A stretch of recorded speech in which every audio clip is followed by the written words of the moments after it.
Alright, so I'm starting this bad boy off. I got 3 cubes in here, getting this thing started. I have to go ahead and add some wood to this. I'm going to add about 5 or 6 big chunks of wood. So once this get going, I'll then go ahead and drop some wood pieces in there. I'm doing cherry. That's all I really have right now. So let's see how this goes. Entertainment.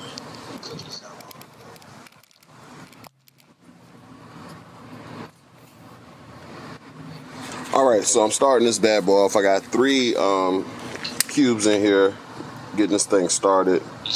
I have to go ahead and add some wood to this. I'm going to add about 5 or 6 big chunks of wood. So once this get going, I'll then go ahead and drop some wood pieces in there. I'm doing cherry. That's all I really have right now. So let's see how this goes. Entertainment. Alright, so my grill is almost up to about 500 degrees. I'm actually going to go ahead and set this up. Hopefully this will actually help some of you guys out. The sun is in my way, but I hope this actually helps. Hopefully this actually helps some of you guys out. When I first started trying to do the divide and conquer deal, I was using the wrong pieces in the wrong places. So I'm going to try to hook it up like they did on YouTube. Alright. Alright, so get my grippers.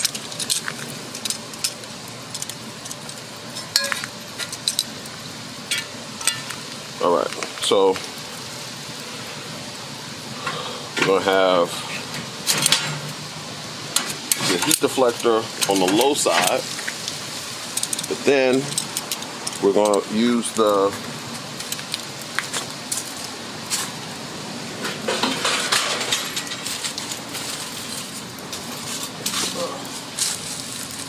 Then we're going to use the grate on its low side. Of course, this is going to be difficult.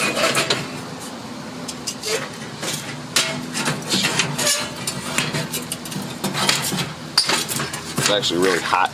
So, all right, there we go. So we have that, right? So it's really hot. And then we'll go ahead and put the high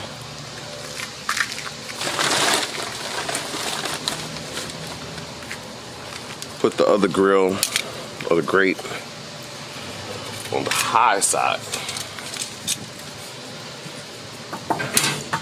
Ooh.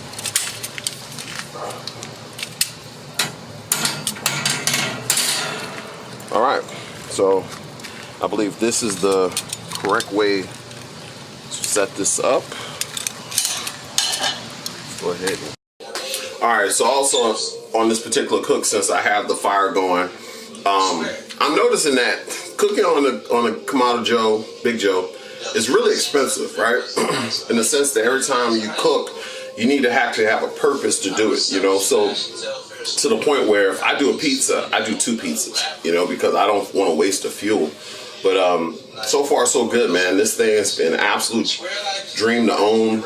Haven't had any issues with it, except now the spring is a little loose, so it's not really holding that well at the top. And I'm probably sure there's something I could do to tighten it or something like that. But other than that, this thing has been an absolute dream. The last steaks I did a couple days ago came out okay. They weren't quite how I wanted, but they taste great. They had great grill marks. So hopefully this time around, I'm able to actually put the perfection down with the cook. But I got the steaks. I'm already gonna, you know, be very disciplined. Make sure I keep them under, you know, no more than 70 seconds on this particular cook. But got that and a pizza going. So I'm showing you guys the actual box of charcoal as well as the cook I did on the first charcoal. All right. Alright, so another big part of the reason why I use that infused salt is because I don't have any rosemary or thyme or anything, and that is going to give it that extra kick that I'm lacking from having that. So I'm going to go ahead and pan this bad boy down, the griddle, and go ahead and put these steaks on.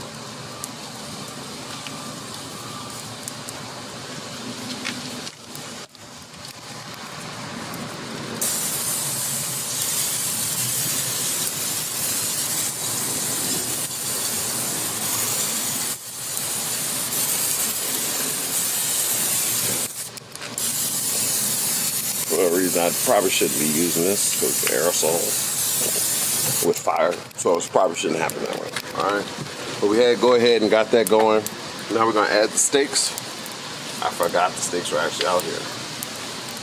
But so how I'm gonna do this is we'll put them on all straight, up and down, and it should be enough to get them all three on here.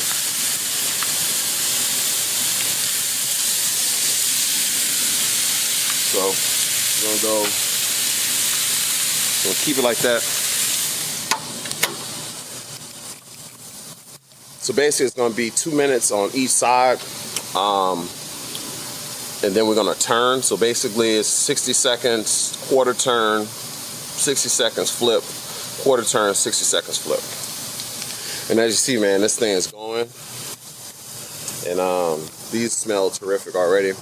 So I'm really hoping that they come out as good as they smell. I'm trying to keep track of the time on the clock. So right now we're right at, all right, so we got another 30 seconds, 25 seconds or so. And then we'll go ahead and get this thing flipped to the other side. Now the other thing is, like, once you open it up, the temperature drops on the gauge or whatever, so kind of don't know exactly what the exact temp is, but that is extremely hot. And so, all right, so we're gonna go 7 more seconds. All right.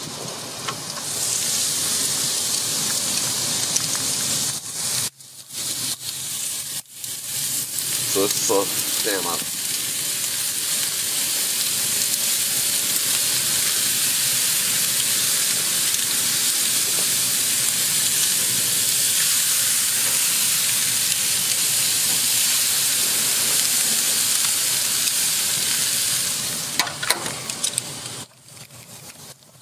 All right, so I'm about to go run in and get my tongs right quick so I don't have to use that again. Here.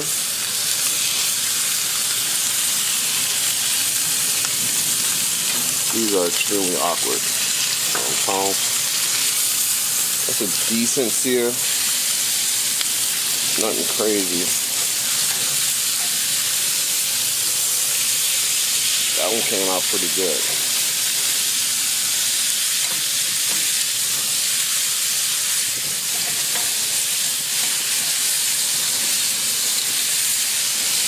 That one came out the best.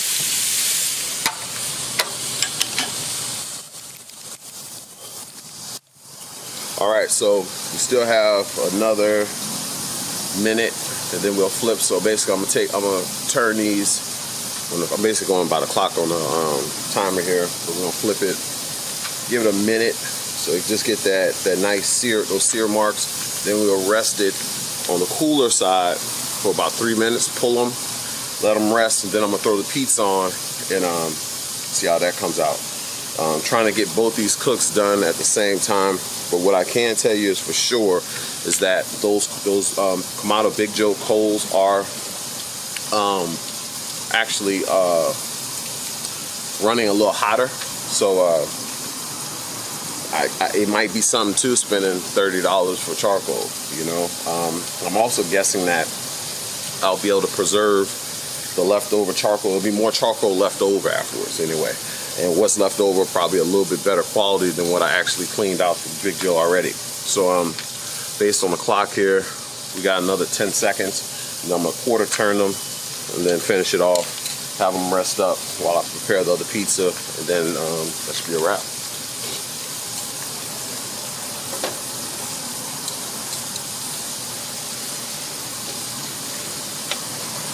All right, so let's turn them.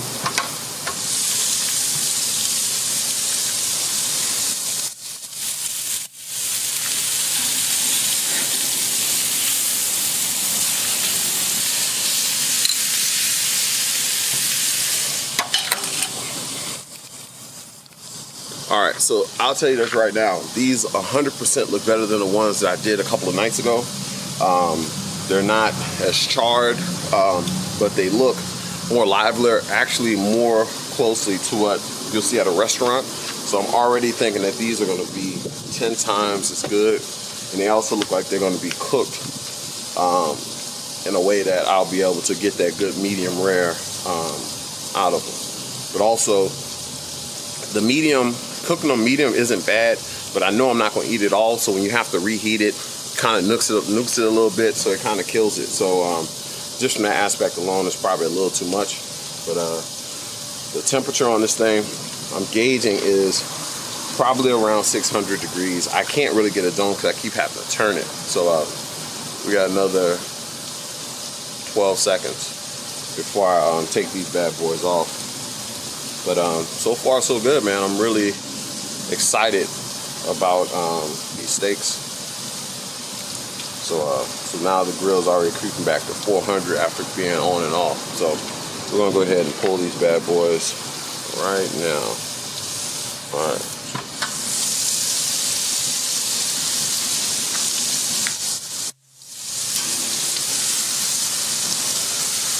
Well, not pull them to the cool side so they can rest.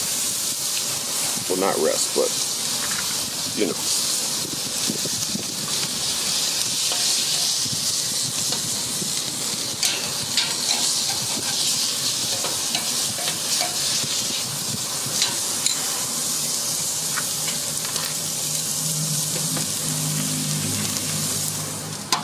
All right, so now it's gonna rest. I'm gonna let it stay on that side until the camera gets to 10 minutes. So I'll be like 2 minutes and 30 seconds on the cooler side of the grill just to get it cooked, make sure it's cooked all the way through since we have it seared nicely. Like, I can't say, like, I mean, I made a lot of purchases in my life, but this is by far one of the better purchases that I've made that was substantial. If you're going to do this, I wouldn't do the classic. I would go ahead and do the big boy, because you're paying a lot of money anyway. But this, for what it is, it's like you can just do so much more with it. It's a little more versatile.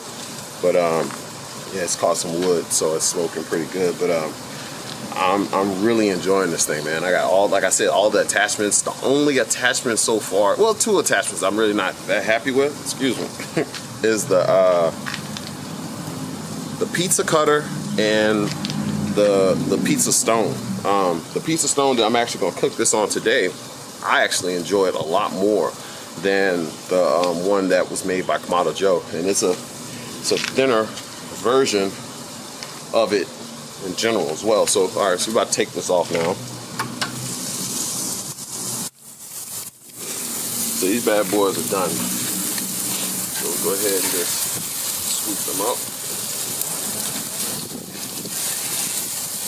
All right, just finished the steaks. The grill is really hot still. The grill is probably close to 600 degrees as of right now. So what I'm gonna do is, I'm not gonna mess with the setup too much. I left the grate in there. Normally I would have had it set up or configured a little bit differently than what I have right now. But since the grill is all ready to go, and the pizza is as well, so get a look at it. So this piece right here is bacon, Italian sausage, pepperoni, red bell pepper, and cheddar, mozzarella, and Italian mixed cheese, with a store-bought pre-made crust. The crust kind of broke on me a little bit, so I'm not sure how it's gonna actually come out, but I know with the grill getting up to these kind of temperatures, it's gonna cook really good and really fast. So it should be finished in about 10 minutes. So this is what it looks like right now. See if we can zoom in. Not zoom in, there you go.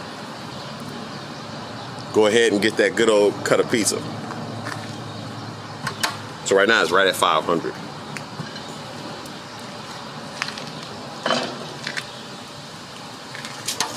Boom. All right, so I'll be back in about 10 minutes. All right, so it's been right about 9 minutes since I put the pizza on. I can hear it crackling pretty good. And as you can see, or I don't know if you can see, The temperature's right at about 500 degrees, so it's been going at that temperature for a while. So let's see what we're looking like.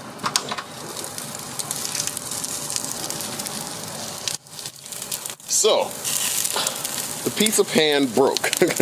So I guess it couldn't handle the temps, so it broke. But we're gonna go ahead and save this pizza. I think this is pretty fucking hilarious.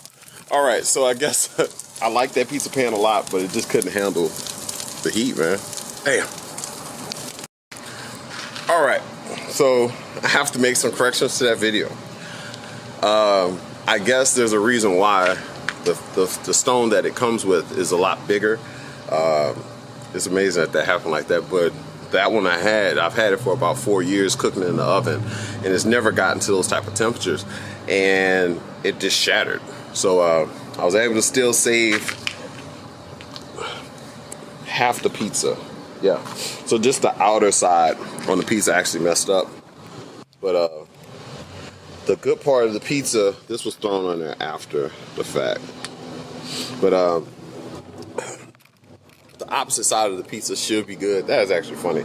So it looks like it's like just one corner of the pizza is bad, the rest of it is good because it fell. When it fell, it was just straight fire on the pizza. But other than that, it turned out pretty good. I'm actually happy how the grill performed with the Big Joe charcoal. So I look forward to using it more in the future. But go ahead and cut this thing up, man. Later. All right, we're about to see if I can redeem myself from the pizza that just went haywire with the stone breaking and destroying the pizza. I was able to save a little bit of it so I can feed it to my son, but for the most part it was absolutely trash. So it's got the steaks here. They've been setting now for about 14-15 minutes resting. About to cut into them, and hopefully I was able to save the day on them. So let's see how they turned out.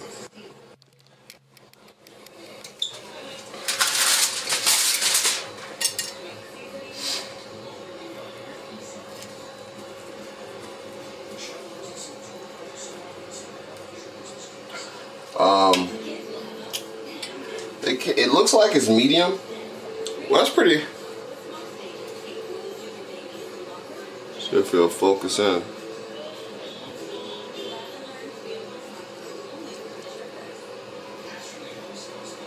So it's medium straight through. So it's medium. It's more medium rare. That one is. Let's see how this one came out.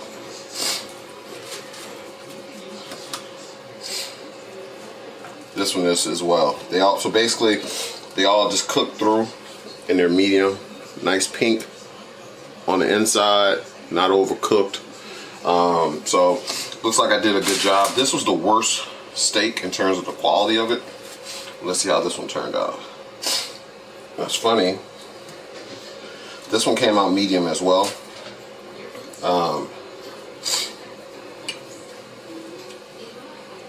This one actually is closer to rare. See if I can get the focus. See, so all in all, looks like I saved my cook. Let's see what they taste like.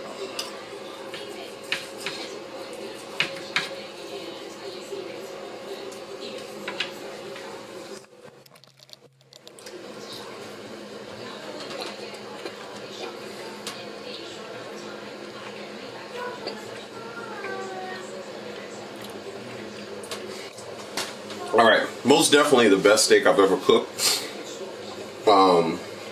Came out perfect. Perfect sear, perfect taste, perfect bite. If I was at a restaurant, this is probably ideal of how I would like to eat my steaks. So I think that these came out masterfully. So I'm about to dig in. Hope you guys enjoyed this weird video of me preparing the steak and pizza at the same time. But I will be dropping more videos soon. Hope you guys liked it. Later.